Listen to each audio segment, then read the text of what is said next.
Bonjour, and welcome to a special edition of the Priority Lane podcast. I'm your host, Nigel Catt, and today, instead of interviewing a guest, I'm going to be talking to you about structure, succession, and valuation. This is something relevant to all industries, however, I'll be focusing on the advisory sector. Now, if you look across the Australian and UK advice markets, and basically most mature markets, the average IFA firm owner is now in their mid to late 50s.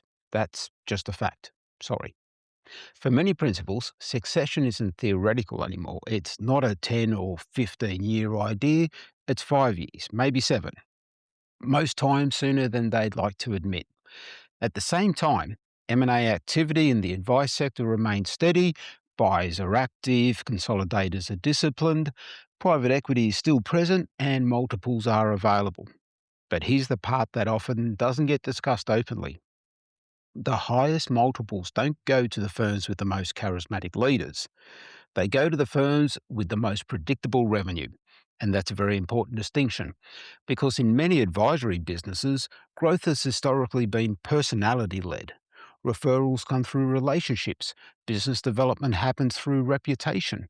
Client loyalty is built over decades, and that's admirable. That's what this profession was built on. But personality is not transferable. You can't put a multiple on charisma. You can't package personal loyalty. You can't sell informal referral habits. When a buyer looks at a firm, they're asking a simple question. If the principal steps away, what happens to the revenue? If the answer is it slows down, that revenue is discounted.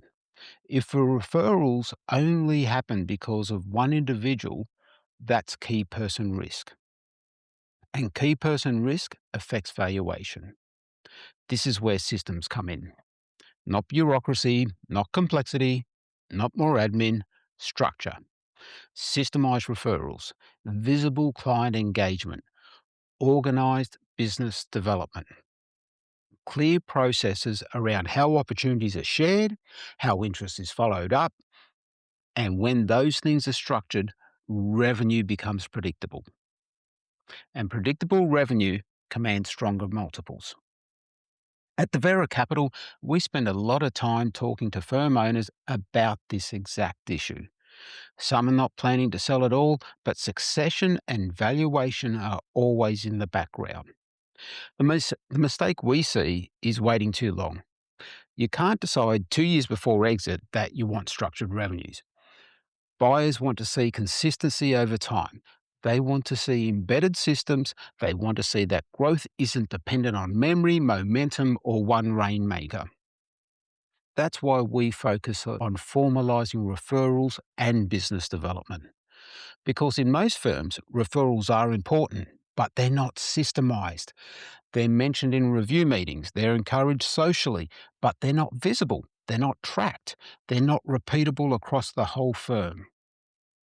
If referrals and conversions are not tracked at a referral level, there's no analytics from which referral incentives programs can be built. If you can't measure it, you can't manage it, which inhibits growth now. But more importantly, when something isn't visible, it's hard to value, which may cost many thousands at exit. The same applies to client engagement and retention. Buyers look for firms where client relationships are structured, documented, and embedded into the business, not sitting in someone's head. My Broker's app was developed to operationalize that philosophy. At its core, it's a set of referral, business development, and client retention systems with full analytics neatly housed in an app ready for you to brand and make your own and share with your clients. It's not another piece of tech for the sake of it, but as infrastructure that embeds structured referrals, controlled distribution of opportunities, and visible engagement into a day-to-day activity. It sits alongside existing systems. It doesn't replace them. It simply brings clarity to how growth actually happens. Because ultimately, when the time comes, whether it's a merger, a sale, or a succession to the next generation, the question won't be whether you're well liked. The question will be whether your revenue is transferable, and the firms that achieve the strongest multiples are the ones where growth is system led, not personality led. That's the shift we're seeing across the market, and the firms that recognize it early will be the ones best positioned when the time comes to step back. If you'd like to find out more what we've spoken about today, please go to deveracapital.com. That's it for this week's edition of The Priority Lane. Next week, we'll be recording out of our London office with Lawrence interviewing a guest that I'm sure you'll enjoy. Thank you and have a good weekend. Take care. This episode is sponsored by My Brokers app, a white label app built specifically for financial advisors and wealth management professionals. If you want to know how you can have your own app exclusively for your business and your clients up and running by this time next week, visit mybrokers.app or download the free My Brokers demo app from your favorite app store.